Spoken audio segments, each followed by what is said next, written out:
Welcome to the Referrals Podcast, the show designed to help everyone from the solopreneur to the Fortune 500 company win the referral game. If you want to build a company with an army of ambassadors and raving fans who speak highly of you and refer you willingly, you are in the right place. And now, here is your host, Michael J. Maher. Welcome, everyone. Hello. Do we have the most special episode in the history of the Weekly Wow today? Today is the Weekly Wow from CRTs. That's right. Certified Referral Trainers have been training the last couple of days, and now they're going to share their wisdom, their words of wisdom, with you at what we are creatively titling the CRT Summit. This is a free summit. I am very excited to welcome Greta to stage. It is Greta the Great. That's my nickname for her, Greta the Great. And I'm telling you, I met her in Sweet Dreams and it was phenomenal. She has a great sense of humor. She's awesome. Let me read her formal introduction and bio just to make sure that I don't leave anything out. So, she is on day 452 of 365 days of gratitude, which instantly puts her in the overachiever area. And then she uses the hashtag galvanizing gratitude, and she is expressing her appreciation for the people and things that she's thankful for. Greta has been a residential realtor for 15 years, having begun in Philadelphia while also pursuing her MBA from the Wharton School of Business with concentration in real estate and marketing, overqualified for the Weekly Wow, I think. She and her Marine Corps veteran husband, happy last 2 days, Marine Corps birthday and Veterans Day, the last 2 days, and who has also served the community as a firefighter, did the Beverly Hillbillies thing 8 years ago, making the beautiful coastal city of Dana Point in Orange County, California, their home as they moved all the way across the country from Philadelphia to Dana Point. Doug and Greta homeschool their 3 children, ages 2, 4, and 6. They made homeschooling cool before everybody was doing it. And I will tell you, she serves as the president of OCMBA, an alliance of the Orange County, Southern California alumni groups of 15 leading business schools. She is also a vocalist, lead singer, people, in a classic rock and contemporary jazz band. She is ready to rock. Let's do it. And for those about to rock, I salute you. Greta Tucker, welcome to the Weekly Wow. Thank you so much for running the anchor leg of our relay, and welcome to the Weekly Wow. My pleasure. Thank you. I appreciate you, Michael. And I appreciate being part of this generosity generation from my first introduction to you with Sweet Dreams, then joining the 7L Book Club. You know my favorite, Michael. You know it. Attending Referral Mastery Summit, and now taking part of the November Challenge and sharing the stage with you and this wonderful group of CRTs. I'm just so excited and grateful to be here. So let's get this summit wrapped up. I'm going to start by asking, have you ever gone to a networking event and come home with the grand prize, that stack of business cards? Then you go to the next event and your stack grows into a pile, and then a bigger pile, and yet no business is coming from it. And eventually, maybe you get tainted on networking. I'm going to share with you 7 steps to move somebody from an introduction to a connection.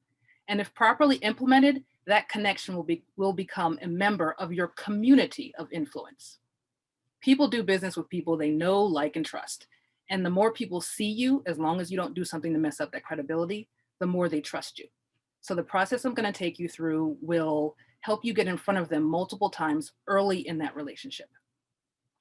The starting point, not one of the 7 steps, is when you meet the person. Take note of any interesting facts or a comment that the person made that stuck out to you. In our virtual world, meeting somebody might be a virtual networking event or a webinar class where there's multiple people, or even when somebody comments on a post that you made in a Facebook group or on Nextdoor. If they commented positively, then there was something about what you posted or something about you that attracted them to you. Leverage that spark of positive energy to create a real connection. So Megan just recommended that you do some investigative work on the people if you're going to a networking group. I wholeheartedly agree. And I encourage you to use that information to your advantage without bringing it up in a way that makes you appear like a stalker. I'm going to use one of my favorite characters, Columbo, Columbo, to help you remember the 7 steps. Because in essence, what you're going to be doing is being a detective to find out as much information as you can about this person so that you can learn how to add the most value to their life. Okay? C, CRM. Enter the person into your CRM as soon as you meet them. A CRM is generally known as a customer relationship manager or a client or contact relationship manager. I encourage you to rename that to community relationship manager. Being part of a community implies that there is a connection and there is communication. So building a referral-based business is synonymous with building a community of influence. So think of them as your gated community. The CRM could be software program or a spreadsheet or a binder or even your phone. Don't overthink it. The best CRM is the one that you're going to use and update regularly. Create a contact record for that person and enter notes about when, how, where you met them, and then the interesting fact or comment that you recall so that whenever you contact them in the future, you'll have that as a reference point. Part of grading, part of this first step with your CRM is to grade that person. So 7L talked about grading your database. And most likely, if you're just meeting them, they're a B. They're a potential champion until you get to know something else. An A+ would be an ambassador, people who refer you multiple times during the year, or people who have large networks and are very outgoing, who you believe could really be an ambassador for you once they get to know you. An A would be a champion. They refer you on average once a year. So for the people you're just meeting, put them in your CRM and tag them as a B, a potential champion. C's are friends and family, people that you care about and want to keep in touch with, but you don't really expect any business to come out of that relationship. And D's go into 2 categories. Either they're simply negative people, they could be family members or even former clients. If they're negative, delete. There's no reason for you to keep seeing their name and bring that negative energy onto you. The other category of a D is somebody that you put on a drip campaign. Maybe all you do is reach out to them via email or know that they see your feed in their social posts. So second step, Columbo, CO. So send an original, customized social media invitation to them. So on LinkedIn, when you go to hit add, there's a window that can pop up after that that says add note. Put something in there specific about how you met them or you'd like to take the next step in that relationship or exchange. In Facebook, it doesn't have that functionality, but you can invite them and then go to Messenger and send them a quick note there. You could even just send an email or a text if you have their phone number saying it was nice to meet you and I'd like to connect with you from here on out, whether it be I sent you a social media invitation or step 3, the L, let's get together. Invite them to a one-on-one. One of my favorite tools is Calendly, Calendly. It enables you to give your availability to people for them to put something on your schedule without going back and forth, phone call or email, and when are you available? Just send them a link to your Calendly, and then they can put something on your calendar. Part of the invitation to a one-on-one, you could also send them a VIP form in advance. It's essentially something that you could go through in your one-on-one, but you could put parts of that in your initial invitation to them to find out. Maybe you ask them what Lily covered off on with the personality questions. Are you a 1, 2, 3, or 4? You could also just hold that off for your one-on-one, but I'm just giving you some options.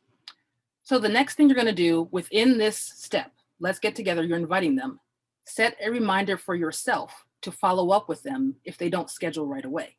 You don't want to meet somebody, invite them to connect in a one-on-one, and then because they got busy or didn't respond, you don't follow up. It makes it seem like one of those things like, oh, we should catch up soon, but you don't really mean it. So make sure that you put a follow-up for yourself to follow up with them if they don't put something on your calendar. Step 4, you update your CRM. So once they send you back the Calendly, the way that I have mine customized is that I'm asking for their phone number, email, and mailing address when they set up the meeting. The mailing address is optional. It might be strange for some people they don't know what you want it for. Or you could tell them, I'd like to send you a note, and that's why I'm asking you for this information. But update your CRM once you get additional information from them, or once you find other information from their social media sites. Step 5 is M, meet with them, have the one-on-one. Review and chat with any of their responses that you got from the Calendly invitation or from the VIP form, or things that you saw on social media. Again, being careful not to cross the line where it's obvious that you were stalking, Columboing them. So what you want to do in this one-on-one is find out how you can help them. The 2 golden questions are, how can I help you, and what can I do for you? If you read 7L, you know that. You want to listen to what their response is so that you can find out how to give first, how to give thanks, or how to give back. For example, if you found out yesterday because you see people posting on their page that they're a veteran, then when you have your one-on-one, you can simply say, thank you for your service. If you don't have any information like that, you can simply tell them, thank you for reaching out to schedule this time. Give back. There may be some people who are really, really fond of certain charities. If that's evident to you from their social media, or if they put it on the VIP form, make a note of that, because you can be giving back to them through their charity. So your assignment for each one-on-one is to make sure that you have at least one action item that you will get done that day to show that you're giving first. In your one-on-one, you also want to ask the chosen one script, which is also covered off on earlier. If you had a friend or family member who was looking to, in my case, buy or sell a home, who would you recommend that they call? If they don't answer that it would be you, then ask what you can do to earn the right to be that person, or a second opinion. For all you know, they may have, a brother and a sister who are both realtors in your market area. In that case, you may want to put them on as a D drip. All right, step 6, B. Remember when we graded this person a B? Well, now is the time to regrade them. So you want to either move them up to an A if you think they're really a champion for you, or if you found out that they have a huge network and you just made a great connection, they could be an A+ right off the bat. They could also be somebody, like I said, who you moved down to a D. If they're friends or family, I assume you would have known that ahead of time and maybe not move them to a C.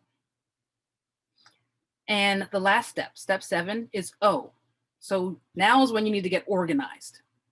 Organize your communication plan. Chad talked a little bit about sending an email with something valuable for the next day.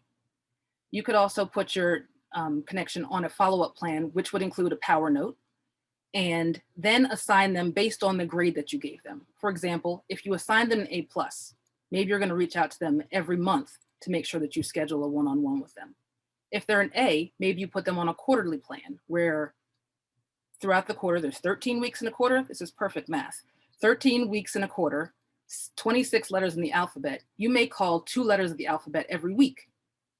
And so for that, that would be your follow-up plan for an A. From the 7L chart, we've covered off on, during this session today with the weekly WOW, we've covered off on electronic communication, handwritten notes, phone calls, events and seminars, one-on-one meetings. Nobody mentioned direct mail or advertising. They're the lowest on the informational zone, but it's still worth brainstorming. How can you integrate that?